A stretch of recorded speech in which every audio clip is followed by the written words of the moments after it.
Everyone, দেখো আমি আজকে চা বানাবো। দুধ চা তোমাদের সাথে শেয়ার করতেছি। এই দেখো, আমি গরুর দুধ নিয়ে নিয়েছি আগে থেকেই রেডি করে। পানিটাকে ফুটিয়ে নিয়েছি, দেন হচ্ছে চা পাতা দিয়ে দিয়েছি, দেখতে পাচ্ছ। একটু জাল করে নিচ্ছি, দেন দুধ দিয়ে দেওয়ার পালা। দেখতে পাচ্ছ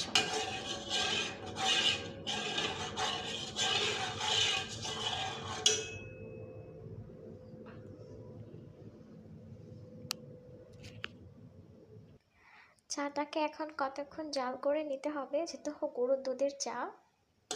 দেখতে পাচ্ছ কালারটা। এখানে খাঁটি গরুর দুধটা ব্যবহার করা হয়েছে।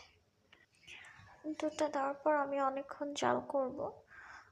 জাল হলে চাটা বেশি মজা লাগবে, এর জন্য এটা জাল হতে থাকুক। দেখো আমি এটাই চা খাবো এখন। চাটা দেখে উঠলে গেছে।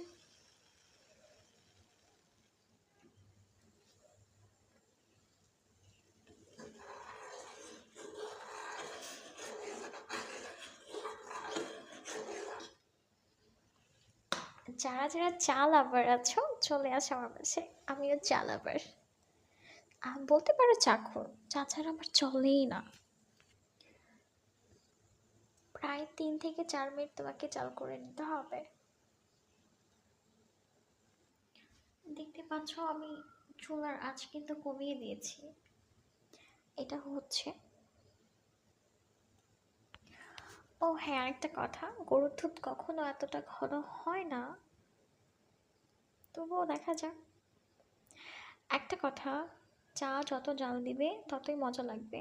তবে দ্বিতীয়বার চা খাওয়ার পর দ্বিতীয়বার জাল না দেওয়াটাই ভালো, কারণ ওটা তো বিষ হয়ে যায়, তাই না?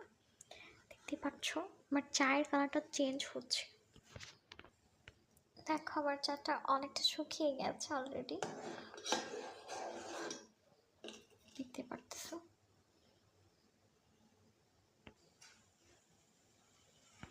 দেখো আমার চা কমপ্লিট, এখন আমার ঢালার পালা।